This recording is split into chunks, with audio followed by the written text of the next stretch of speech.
আজকে আমি আপনাদের সঙ্গে সর্ষে শাকের একটা রেসিপি তৈরি করে দেখাবো সম্মানিত দর্শক। এই যে দেখুন, আমি সর্ষে শাকটা নিয়েছি একদম ফুল সহ। আমরা অনেকেই করি কি, সর্ষে শাক যখন রান্না করি তখন ফুলগুলো ফেলে দেই। আবার অনেকেই সর্ষে শাকের টেস্ট একদমই পছন্দ করেন না। তবে আজকের এই রেসিপিটা দেখলে আপনাদের সর্ষের শাক ভীষণ পছন্দ হবে। বাজারে গিয়ে শুধু সর্ষের শাকই খুঁজবেন। তো দেখতেই পাচ্ছেন শাকগুলো এত ছোট আর কচি ছিল, আমি শিকড়গুলো শুধু বেছে ফেলে দিয়েছি।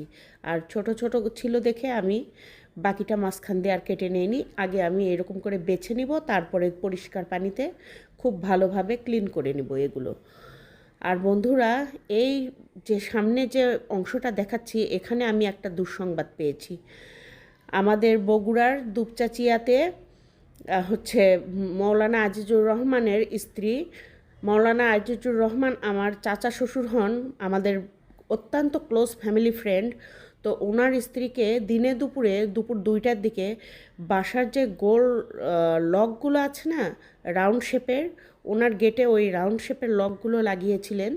তো সেই লকটা বাহির থেকে ভেঙে ডাকাতেরা এসে আলমারি ভেঙে সব জিনিসপত্র নিয়ে গেছে। আর ওই চাচি বাসায় তরকারি কাটছিল, মানে ভিডিওতে দেখলাম তরকারি কাটছিল, সেই সময় লোকগুলো বাহির থেকে লক ভেঙে ভিতরে ঢুকে পড়ে আর চাচিকে মেরে ফেলে, শ্বাসরোধ করে মেরে ফেলে ডিপ ফ্রিজের ভিতরে হাত পা বেঁধে রেখে গেছে, হাত পা মুখ বেঁধে রেখে গেছে। এটা মারাত্মক একটা দুর্ঘটনা।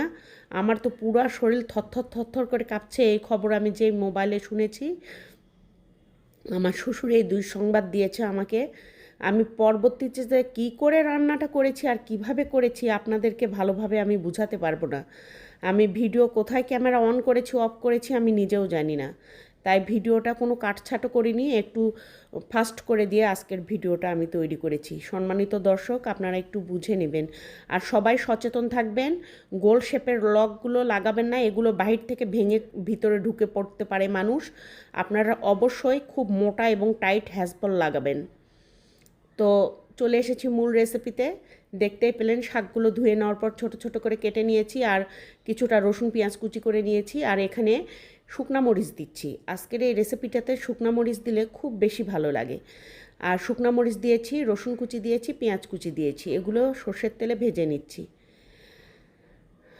এখন আমি পরদিন ভয়েস দিচ্ছি। এই ভিডিওটা গতকালকের করা। গতকাল ওই দুর্ঘটনাটা ঘটেছে।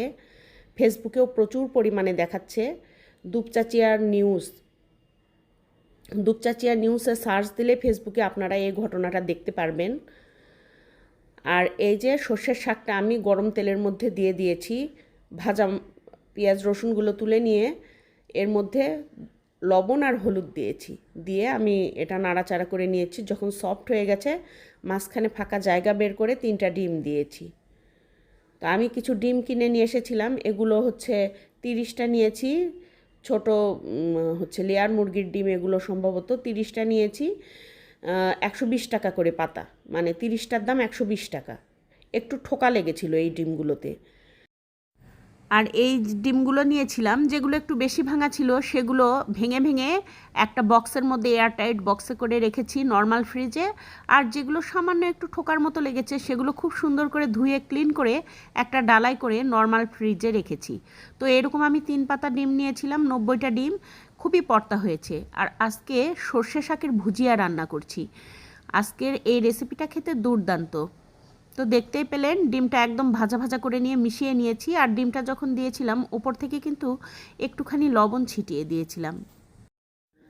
আর ডিমটা খুব সুন্দর করে ঝুড়ি ঝুড়ি করে নিয়েছি, নিয়ে এগুলো একটু কড়া কড়া করে ভেজে নিয়েছি। লবণ টবণ চেখে দেখেছি, খুব সুন্দর আছে। আর এটা একটা প্লেটে ঢেলে নিয়েছি। 4টে ভাজা মরিচ উপর থেকে গার্নিশিংয়ের জন্য দিয়ে দিলাম। তো বন্ধুরা, এই ছিল আমার আজকের ভিডিও। আশা করছি ভিডিওটা আপনাদের কাছে অনেক ভালো লেগেছে। আর রেসিপিটা কিন্তু খুবই সুস্বাদু, একবার ট্রাই করে দেখতে পারেন। আর সবাই ভালো থাকবেন, সুস্থ থাকবেন, নিরাপদে থাকবেন, সচেতন থাকবেন। আজকে বিদায় নিচ্ছি। আল্লাহ হাফেজ।